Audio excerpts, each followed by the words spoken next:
Hello, Minsa, Ninjani. Happy Sunday. This was our first in person service this year, 2026. Last year was still online, but we are back now. We're back and booming. But I am here to share with you lesson two, right? Which was about Genesis, reading through Genesis. And there was quite a few insights here about Genesis, right? As we all know, Genesis was the creation, the fall of man, and God also had a redemptive heart for man, though, after the sin. It's shown in Genesis 3, verse 15. That was the first direct prophecy of Jesus Christ, of God sending a redeemer, because he's a forgiving dude. He's a forgiving father. So already he had promised to send redemption after the fall of man. And for me, just like Adam and Eve felt ashamed of their sin and wanted to hide away, we do the same. We want to hide away. We've got so much shame that we want to hide away. But we shouldn't hide away from God. We should bear ourselves to Him and ask for forgiveness. And I also feel like we should do the same with people, right? We should bear ourselves and be able to forgive one another. But we are so judgmental, Kesana. We are so judgmental, so full of gossip. Ooh. And this is not referring to non-believers, it's believers, it's Christians in the church. Guys, we need to do better. We need to do better at helping one another grow, helping one another. We really do. We really do. But yeah, God was redemptive. He was just an amazing man. He's just forgiving. And also in Genesis, we find Abraham, we find the story of Joseph, we find the story of Noah. And here in this book, he shares with in the covenant he had with Abraham. God had 7 promises. He said, I will make thee a great nation. I will bless thee. I will make thy name great. Thou shalt be a blessing. I will bless them that bless thee. I will curse them that curse thee. In thee shall all the families of the earth be blessed.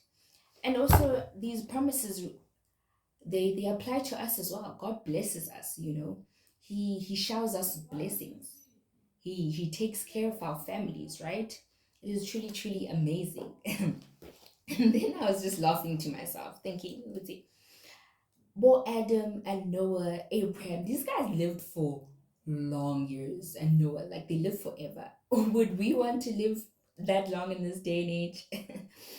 I don't know. Would we? I don't know if I would. Yo, there's a lot. Life's not easy. I don't know if I would want to live as long as Adam and them lived.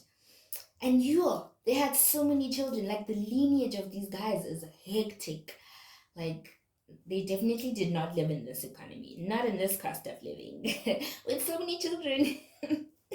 No, they could never. But besides that, God provides for us, right? He takes care of us all the time.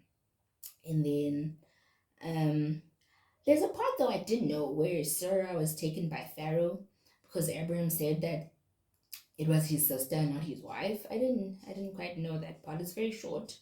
I didn't know that. And then Genesis means origin, birth. I'm sure a lot of us know that. Um, but yeah, that's Genesis. Satan, he instilled doubt. He instilled, and still does that till now. The doubt in us to doubt God, and we mustn't allow him to do that. Um, and then we also see Joseph. In here it says Joseph is the shadow of Christ in the Bible, in the sense that both of them were beloved by their fathers, both were shepherds, both were severely tempted, both were taken to Egypt, and both were sold for the price of a slave, right? Both were highly exalted after suffering. Um, yeah, that's what it says about Joseph. Yeah, so that's going through Genesis, and yeah, they just broke Genesis down. Yeah, we just need to not let the devil um fill us with doubt. And also there's a part where I noticed, because mom's also reading a similar thing on her phone, with most people would give birth like at 30 and at older ages, but in society we've turned that around. There's so much pressure to get married, so much pressure to have children. Why? Like, let God's purpose in life fulfill in your life. So if I get married at 35 and have kids at 40, let it be. Don't pressure me to get married at 25 and have kids by 30 and have everything figured out, you know? No, no, like society likes to change things. Yeah, that is all from me. Have a blessed Sunday. Love you lots. Remember to stay spiritually healthy, mentally healthy, and physically healthy. My pinky is itching. Anyway, love you.